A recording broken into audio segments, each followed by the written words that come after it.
Israel और Hamas की जंग के बीच पूरी दुनिया पर विश्व युद्ध का खतरा मंडरा रहा है, क्योंकि इजरायल को दुनिया के नक्शे से मिटा देने का सपना देखने वाला ईरान हमास और हिजबुल्ला और हूथी लड़ाकों जैसे खतरनाक चरमपंथी संगठनों को न सिर्फ पैसे पहुंचाता है, बल्कि भारी मात्रा में हथियार और गोला बारूद भी सप्लाई करता है।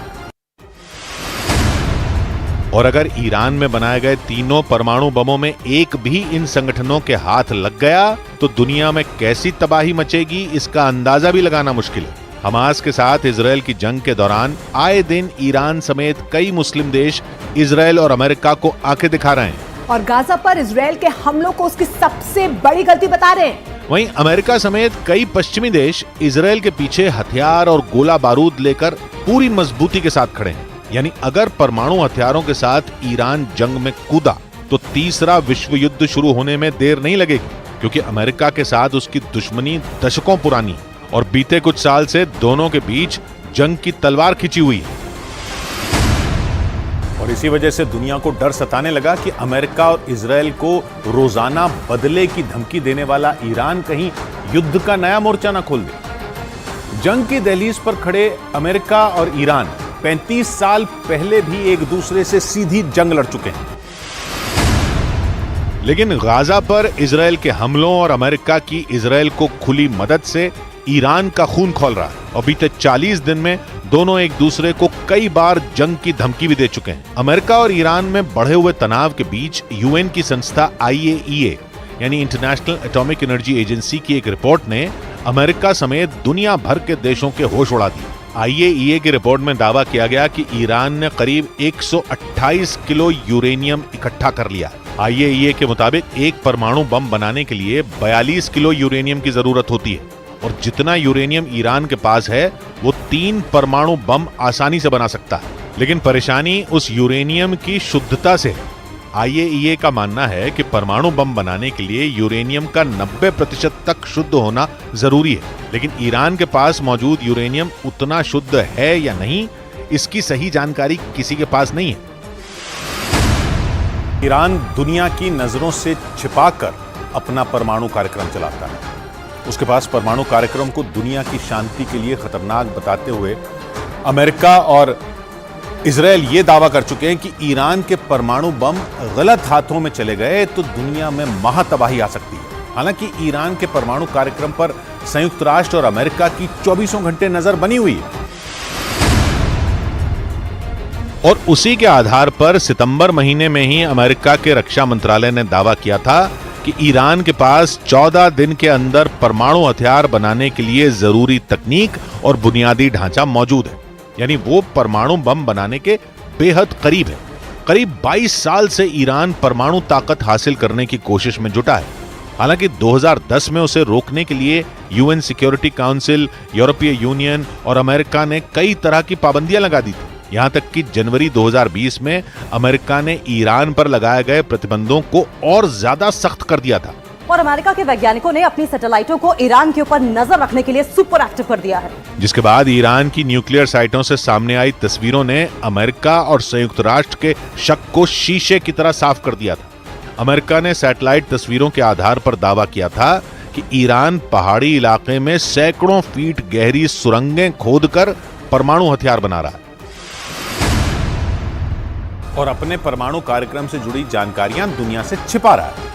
अमेरिका ने ईरान की न्यूक्लियर साइट की जो तस्वीरें जारी की थी, उन्होंने दुनिया की धड़कनें बढ़ा दी थी। दावा किया गया कि दुनिया की नजरों से बचाने के लिए ईरान ने सैकड़ों फीट गहराई में सुरंगें खोदकर अपना न्यूक्लियर प्लांट बनाया ताकि अमेरिका या फिर इजरायल की सैटेलाइट से और मिसाइल हमलों से उन्हें बचाया जा सके। अमेरिका ने दावा किया था कि ईरान ने जमीन के अंदर 260 फीट से 328 फीट की गहराई तक सुरंगें खोदकर न्यूक्लियर प्लांट तैयार किया था। अमेरिका के मुताबिक नतांज में ईरान की सबसे बड़ी न्यूक्लियर साइट है। इस न्यूक्लियर साइट को तैयार करने के लिए ईरान ने जाग्रोस के पहाड़ों के बीच सुरंगें खोदी थी और दावा किया जाता है कि ईरान की ये सुरंगें इतनी गहरी हैं कि इन पर कोई भी हमला बेअसर साबित होगा। यानी ईरान ने पाताल लोक में परमाणु बम बनाने के लिए एक ऐसा प्लांट बना लिया जिसकी भनक तक किसी को नहीं लगी और ईरान अपने ऊपर लग रहे परमाणु बम बनाने के आरोपों को लगातार खारिज करता रहा। और उल्टे अमेरिका पर यह आरोप लगा दिए कि उसने उसके दुश्मनों को हथियार और गोला बारूद की सप्लाई की। हालांकि यूएन की संस्था आईएईए यानी इंटरनेशनल एटॉमिक एनर्जी एजेंसी की रिपोर्ट को लेकर अमेरिका और इजरायल ने ईरान पर जोरदार हमले किए और उस पर परमाणु हथियारों के गलत इस्तेमाल का आरोप लगाया। ईरान ने 6 जगहों पर न्यूक्लियर रिएक्टर लगा रखे हैं और वो दावा करता है कि ऊर्जा जरूरतों को पूरा करने के लिए उसने ये न्यूक्लियर प्लांट लगाए हैं। लेकिन दावा किया जाता है कि नतांज और फोर्दो में जमीन के अंदर बनी न्यूक्लियर साइटों पर वो सबसे ज्यादा उच्च गुणवत्ता का यूरेनियम तैयार करता है और दावा किया जाता है कि इन दोनों न्यूक्लियर प्लांट से इकट्ठा किए गए यूरेनियम का इस्तेमाल ईरान के वैज्ञानिक परमाणु बम बनाने में कर रहे हैं। खतरा इस बात का भी है कि ईरान के परमाणु हथियार बना लेने के बाद पश्चिम एशिया में न्यूक्लियर रेस शुरू हो जाएगी, जो पश्चिम एशिया ही नहीं पूरी दुनिया के लिए महाविनाश की वजह बन सकती है। परमाणु बम के साथ ही ईरान ने बीते कुछ सालों में अपनी सैन्य ताकत भी बढ़ाई है, जिससे वो जंग होने पर अमेरिका और इजरायल से सीधी टक्कर ले सके। ईरान ने दावा किया कि उसने ऐसी हाइपरसोनिक मिसाइल तैयार कर ली है जिसकी रेंज में इजरायल के कई बड़े शहर हैं। यानी ईरान ने अपने दुश्मन से भिड़ने के लिए ऐसी मिसाइल तैयार कर ली जो पलक झपकते ही तबाही मचा सकती है। एक रोज पहले ईरान के supreme leader Ayatollah Ali Khamenei ने इन मिसाइलों का जायजा लिया। वो तेहरान में ईरान की सेना की ब्रांच IRGC यानी इस्लामिक रिवोल्यूशनरी गार्ड कोर की तरफ से आयोजित हथियारों की प्रदर्शनी में पहुंचे थे। ईरान के मीडिया के मुताबिक फतह 2 हाइपरसोनिक मिसाइल को IRGC ने विकसित किया है। IRGC ने बताया कि उनकी फतह 2 मिसाइल 16,000 किलोमीटर प्रति घंटा की रफ्तार से उड़ान भर सकती है और दुश्मन पर हमला कर सकती है। ईरान ने दावा किया कि फतह 2 मिसाइल अमेरिका और इजरायल की मिसाइलों से कहीं ज्यादा आधुनिक और मारक है। ईरान की इस खतरनाक हाइपरसोनिक मिसाइल को इजरायल के लिए बड़ा खतरा माना जा रहा है। गाजा पर हवाई हमलों के दौरान ईरान इजरायल को जंग की खुली धमकी दे चुका है और अपनी मिसाइलों का मुंह उसकी तरफ तैनात करने का दावा कर चुका है। ईरान इजरायल के साथ ही उसका साथ दे रहे अमेरिका को भी खुली धमकी दे चुका है और अगर गाजा में आग लगी तो उसकी लपटें उसे भी जला देंगी। यानी इजरायल और हमास की जंग में ईरान सीधे सीधे अमेरिका से भिड़ सकता है। हालांकि इजरायल के अखबार द टाइम्स ऑफ इजरायल के मुताबिक इजरायल के हमास के खिलाफ जंग का ऐलान करने के बाद से पश्चिम एशिया में अमेरिका की सेना पर 30 से ज्यादा हमले हो चुके हैं। इराक और सीरिया में अमेरिकी सैनिकों को वहां के चरमपंथी संगठनों ने निशाना बनाया। इराक और सीरिया वो देश हैं जहां ईरान की तूती बोलती है। इराक तो ईरान का पड़ोसी है, जहां ईरान कई लड़ाकों का समर्थन करता है और वो लड़ाके ईरान के इशारे पर काम करते हैं। वहीं सीरिया इजरायल का दुश्मन है और ईरान का पक्का दोस्त। यानी इजरायल और हमास की जंग का दायरा तेजी से बढ़ रहा है और ईरान के तेवर से माना जा रहा है कि ये जंग और बड़ी हो सकती है। ईरान के समर्थन वाले यमन के हूथी लड़ाकों ने समंदर में एक जहाज हाईजैक कर लिया। दावा किया कि उन्होंने इजरायल का जहाज हाईजैक किया और इसलिए इसे समंदर में इजरायल और अमेरिका को ईरान की सीधी चुनौती माना गया, क्योंकि हूथी लड़ाकों ने डंके की चोट पर दावा किया कि इजरायल का एक जहाज उनके कब्जे में और वो आगे भी लाल सागर में इजरायल के जहाजों को निशाना बनाएंगे, क्योंकि ईरान के समर्थन वाले हूथी विद्रोहियों ने दावा किया कि गैलेक्सी लीडर नाम का इजरायल का जहाज उन्होंने हाईजैक कर लिया। हूथी लड़ाकों ने जिस जहाज को पकड़ा वो तुर्की से भारत की ओर आ रहा था, लेकिन लाल सागर में यमन के नजदीक पहुंचते ही हूथी लड़ाकों ने जहाज को हाईजैक कर लिया और उसे यमन के बंदरगाह पर ले गए। जिसके बाद हूथी लड़ाकों ने प्रेस कॉन्फ्रेंस करके यह दावा किया कि इजरायल का एक जहाज उनके कब्जे में है, जिसका नाम गैलेक्सी लीडर है। और हूथी लड़ाकों का कहना है कि वो लाल सागर में इजरायल के दूसरे जहाजों को भी निशाना बनाएंगे, जिसका मतलब यह हुआ कि हूथी लड़ाकों ने लाल सागर में इजरायल की परेशानी बढ़ाने की तैयारी कर ली। उन्होंने पहले लाल सागर के ऊपर से इजरायल पर मिसाइलें दागी और अब वो इजरायल के जहाजों का लाल सागर से आना जाना मुश्किल करना चाहते हैं। क्योंकि जहाज हाईजैक करने के बाद हूथी लड़ाकों ने इजरायल को सीधी चुनौती दी और बयान दिया कि हूथी विद्रोही उन जहाजों को टारगेट करेंगे जिन पर इजरायल के झंडे लगे होंगे। इजरायल की कंपनियों के जहाज भी उनके निशाने पर होंगे। इसलिए जिन जिन देशों के नागरिक इजरायल के जहाजों पर क्रू मेंबर की तरह काम कर रहे हैं वो उन्हें वापस बुला लें, क्योंकि हूथी विद्रोही समंदर में इजरायल के जहाजों को निशाना बनाने की तैयारी में हैं। जिसकी शुरुआत उन्होंने गैलेक्सी लीडर नाम के जहाज को हाईजैक करके कर दी और पूरी तैयारी से जहाज का अपहरण करने का दावा किया। खबर है कि गैलेक्सी लीडर नाम के इस जहाज को आखिरी बार 2 दिन पहले लाल सागर में देखा गया था, जिसके बाद जहाज के बारे में कुछ पता नहीं चला और फिर खबर आई कि जहाज को हाईजैक कर लिया गया और हूथी लड़ाके उसे अपने साथ यमन लेकर चले गए।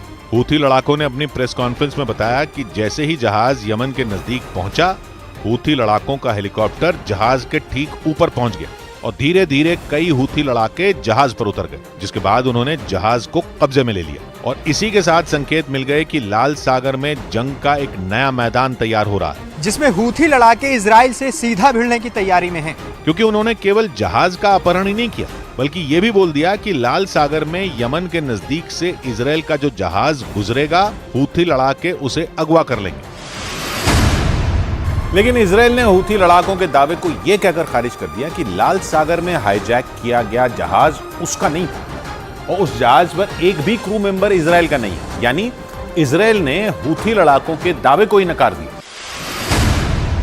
और दो टूक बोल दिया कि हूथी लड़ाकों के कब्जे में जो जहाज है वो इजराइल का है ही नहीं। हालांकि उसने ये माना कि हूथी लड़ाकों ने एक इंटरनेशनल मालवाहक जहाज पकड़ा है जो तुर्की से भारत रवाना हुआ था और उस जहाज पर यूक्रेन, बल्गेरिया, फिलीपींस और मेक्सिको समेत कई देशों के 25 क्रू मेंबर मौजूद हैं, जिनमें एक भी इजराइल का नागरिक नहीं है।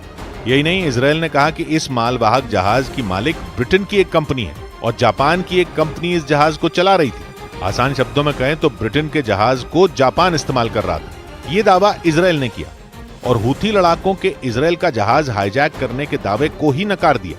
या यूं कहें कि इजराइल ने ईरान की हूथी लड़ाकों के जरिए उसे घेरने की प्लानिंग फेल करने की कोशिश की,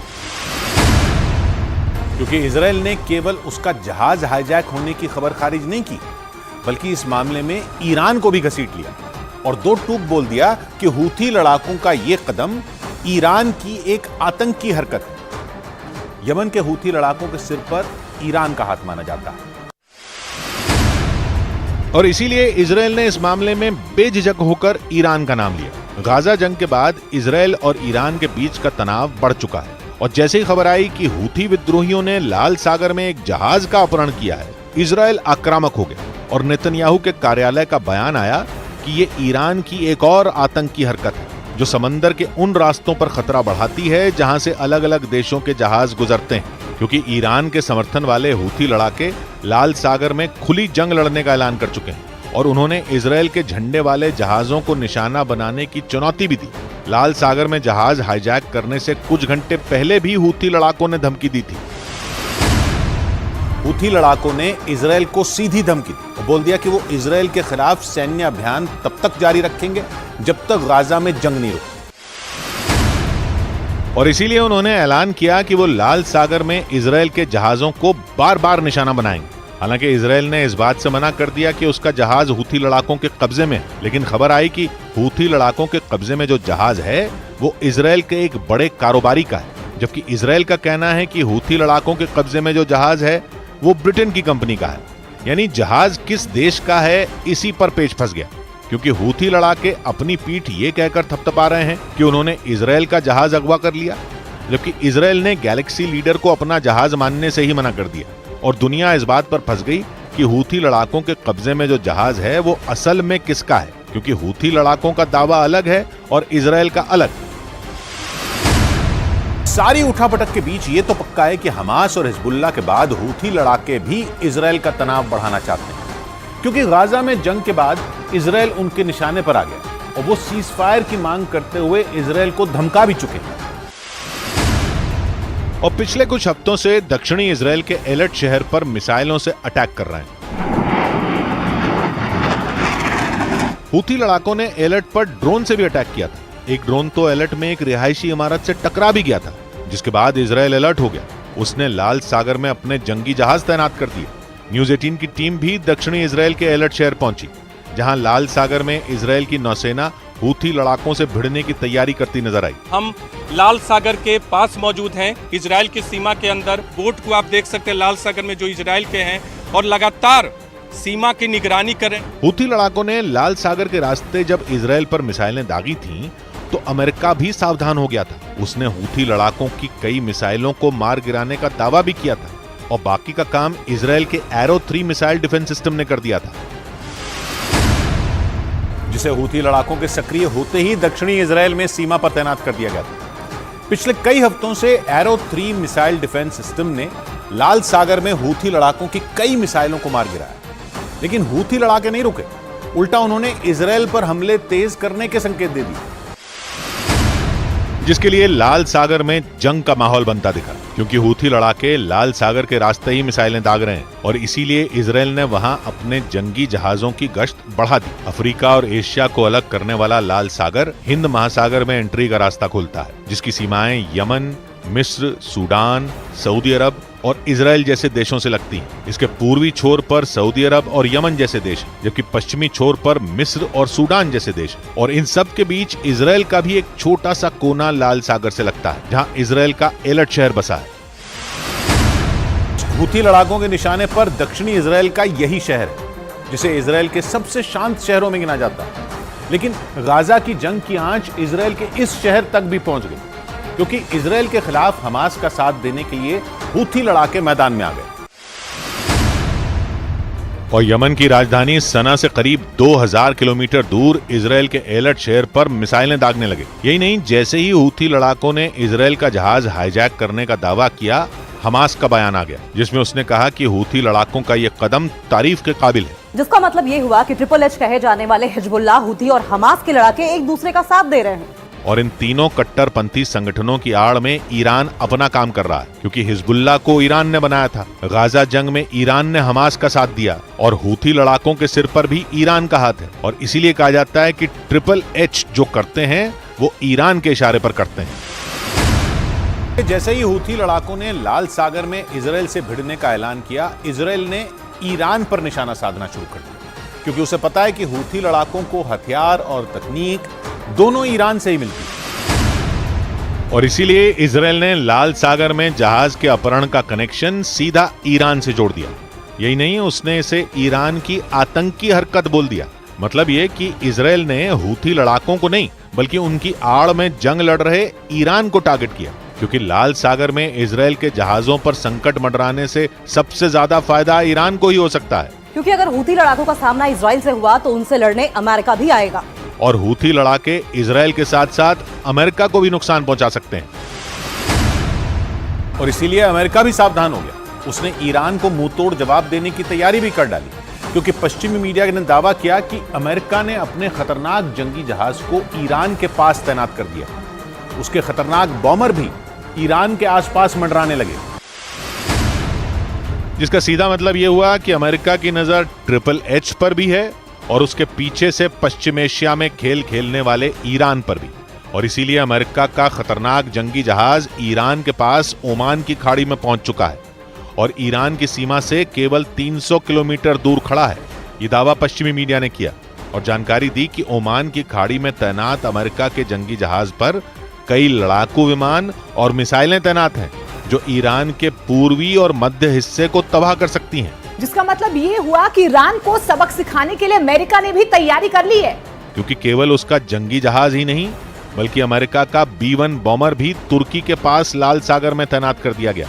इसके अलावा लाल सागर और ओमान की खाड़ी में भी अमेरिका के जंगी जहाज पहुंच गए। ईरान की सीमा तुर्की से लगती है और फारस की खाड़ी और ओमान की खाड़ी तो ईरान की 1770 किलोमीटर लंबी दक्षिणी सीमा बनाती हैं, जहां अमेरिका ने ईरान को घेरने के लिए चक्रव्यूह रच डाला।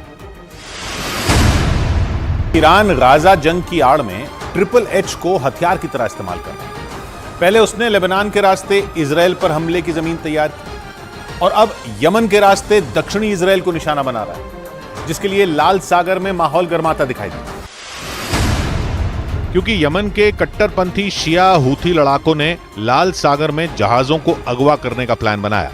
फिलहाल तो हूथी लड़ाके इजराइल को निशाना बना रहे हैं, लेकिन जैसे संकेत हैं उनसे लगा कि हूथी लड़ाके इजराइल के दोस्त अमेरिका पर भी हमला करेंगे और लाल सागर से गुजरने वाले अमेरिका के जहाजों को भी निशाना बना सकते हैं। जिसके बाद इजराइल ने बिना घुमाए फिराए बोल दिया कि ईरान समंदर में इजराइल और अमेरिका को चुनौती दे रहा है और आतंकी हरकतें कर रहा है। यानी इजराइल और अमेरिका को पता है कि हूथी लड़ाके खुद कुछ नहीं कर रहे, बल्कि ईरान उनसे ये करवा रहा है, क्योंकि वो समंदर, जमीन और आसमान में इजराइल और अमेरिका के खिलाफ हमास, हिजबुल्ला और हूथी लड़ाकों को आगे खड़ा कर रहा है और उनकी आड़ में पूरे पश्चिम एशिया को जंग में झोंकने की साजिश रच रहा है।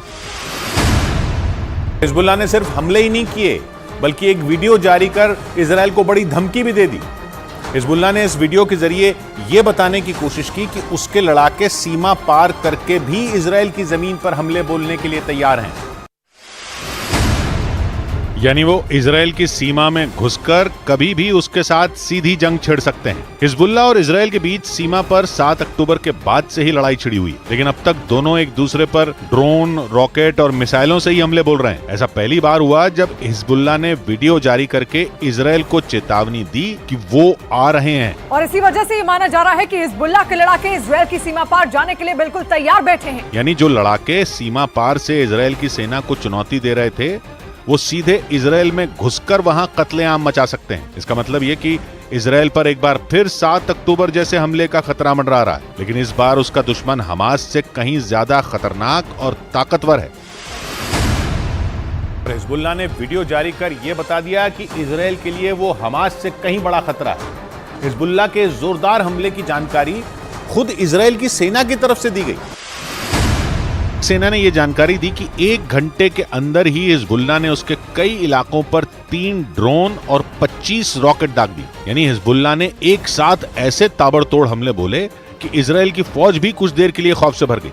हालांकि इजराइल की सेना ने तुरंत पलटवार शुरू किया और लेबनान की तरफ से दागे गए तीनों ड्रोन को मार गिराने का दावा किया। हालांकि हिजबुल्लाह की तरफ से दागे गए 25 रॉकेट में कुछ इजराइल के इलाकों तक पहुंचने में कामयाब हो गए, लेकिन इजराइल ने दावा किया कि वो ऐसे इलाकों में गिरे जिनसे कोई बड़ा नुकसान नहीं हुआ। यानी इस बार इजराइल ने हिजबुल्लाह के हमले को पूरी तरह नाकाम कर दिया। लेकिन माना जा रहा है कि इजराइल के लिए खतरा टलने वाला नहीं है, क्योंकि हिजबुल्लाह अपने ठिकानों पर हुए इजराइल के हमले से बुरी तरह बौखलाया हुआ है।